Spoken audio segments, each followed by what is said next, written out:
자, 이슈플로의 김영일 전문가는 오늘 미스터 마켓에도 출연을 하게 됩니다. 동국 RNS와 관련된 부분도 추가 언급해 주신다고 하니까 이러한 부분들도 꼭 챙겨가시기 바랍니다. 자, 이어서 한 주의 마무리를 짓는 채권 플로어가 되겠는데요. 오늘은 신한투자증권의 박민영 연구원입니다. 연구원님, 안녕하십니까? 네, 안녕하세요. 네. 자, 우선 글로벌 채권 시장 흐름 체크를 해보겠습니다. 이제 순응하는 국면이다라는 그런 재미있는 표현을 써주셨는데요. 좀 더 자세하게 들어보겠습니다. 네, 말씀드린 것 같이 현재 채권 시장 같은 경우는 연준에 순응하는 국면이라고 정리할 수 있는 것 같은데요. 6월 FOMC에서 연준은 금년 기준금리를 5.75%로 전망했었습니다. 현재 기준금리가 5.25%이니까 25bp씩 두 차례 더 인상할 수 있다는 전망인데요. 시장은 이를 완전히 믿지 않고 있었습니다. 7월 동결을 전망하는 기관도 다수였고 보수적인 기관에서도 9월 인상 가능성은 크지 않다고 전망했었습니다. 그러나 경제 지표들이 예상보다 강하고 연준 위원들의 연속적인 인상 가능성을 열어두겠다라는 발언으로 조금씩 연준의 전망을 받아들이고 있는 것 같고요. 시장금리 상승세가 현재 7월 전망을 수용했고 9월 전망을 두고 의견이 엇갈리는 상황이다 이렇게 볼 수 있는 것 같습니다. 네, 자, 연준에 순응하는 국면, 어떻게 보면은 시장의 온도, 그리고 연준의 온도는 계속해서 다른 그런 상황인데요. 이러한 부분들을 한 줄로 딱 요약해 볼 만한 정말 공감되는 멘트인 것 같습니다. 자, 그럼 이어서 채권 시장에서의 이슈, 그리고 주간 전망 어떻게 보십니까? 예, 우선 말씀드렸다시피 긴축 경계감이 강화되며 시장금리 상승 압력이 지속되고 있습니다. 현재 시장금리는 연방기금 선물금리 기준으로 7월 25bp 인상을 반영했다고 볼 수 있고요. 다만 7월 이후 인상 가능성에 대해서는 의문을 가지고 있습니다. 연준은 6월 점도표를 통해서 금년 25bp 두 차례 인상 가능성을 제시했으나 시장에서는 9월 추가 인상 확률이 30%를 밑돌고 있는 상황인데요. 연말까지 시기를 늘려보아도 5.75% 도달 전망은 시장에서 지금 당장 크게 수용하고 있다라고 보기 어려운 것 같습니다. 우선 9월 동결 전망의 근거부터 살펴보자면은 우선 미국은 2022년 3월 달부터 공격적인 기준금리 인상을 단행하면서 기준금리가 이미 CPI 전년 대비 상승률을 따라잡았다는 점입니다. 미국은 주요 선진국 중에서도 즉 실질 기준금리가 가장 높은 레벨이다 볼 수 있고요.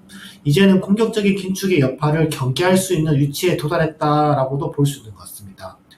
게다가 3월달 도입한 BTFP라는 은행 긴급 대출 프로그램 활용이 지속되고 있는 것 같습니다. 장단기 금리 역전은 더욱 심화됐고 은행의 기본적인 영업 환경 자체가 여전히 부정적이기 때문에 언제든지 SVB 파산 같은 사태가 재발될 수도 있다라는 경계감이 남아있는 것 같습니다. 게다가 결정적으로 하반기에는 수요 둔화를 기대할 수 있는 요인들이 좀 더 산재했다라고 생각하고 있는데요. 대표적으로 초과 저축 소진이나 학자금 탕감 정책 종료, 그리고 긴축 효과 확인 등으로 수요 둔화가 좀 촉진될 수 있는 내용들이 하반기에는 어느 정도 여전히 남아있다라고 볼 수 있습니다. 이런 전망들 자체는 하반기에 기대할 수 있는 내용들이긴 합니다. 다만 지금 당장 보고 있는 지표들 같은 경우는 너무 강하다라는 것이 문제라 볼 수 있습니다.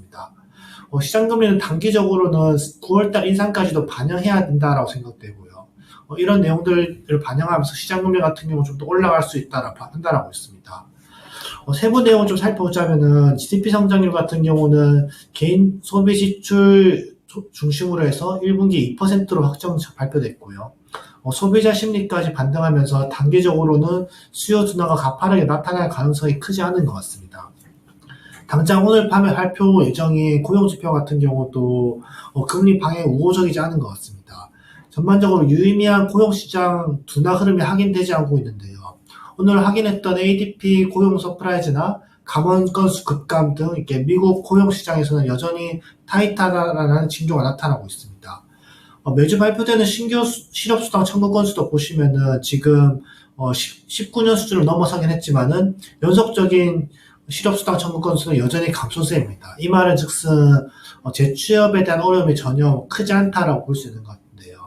이런 상황 속에서는 시장금리가 여전히 높은 레벨을 유지할 가능성이 높다라고도 볼 수 있는 것 같습니다.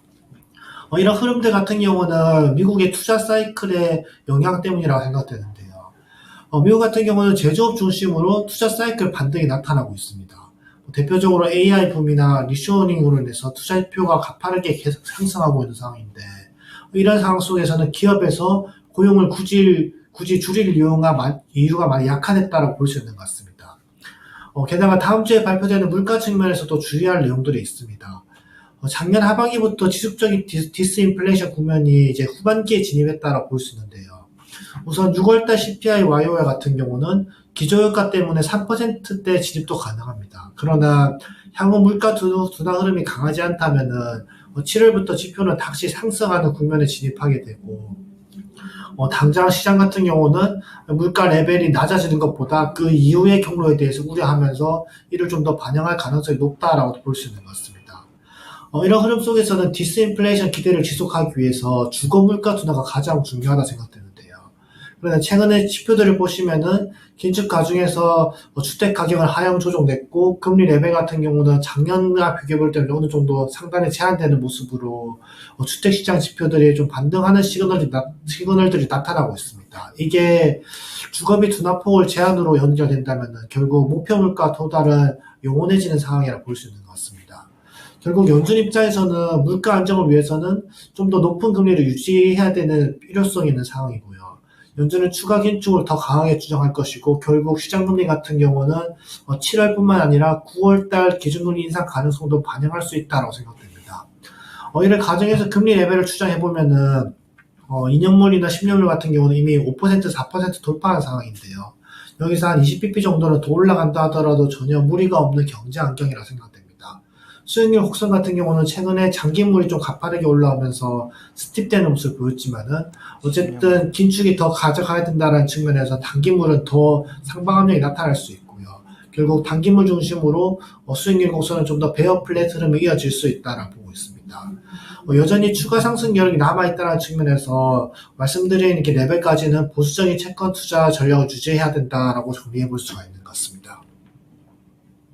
자, 추가로 조금 궁금한 게 하나 있는데요, 연구원님. 지난 10년물 얘기를 해주시니까 지난주에 이제 4% 돌파할 수도 있다.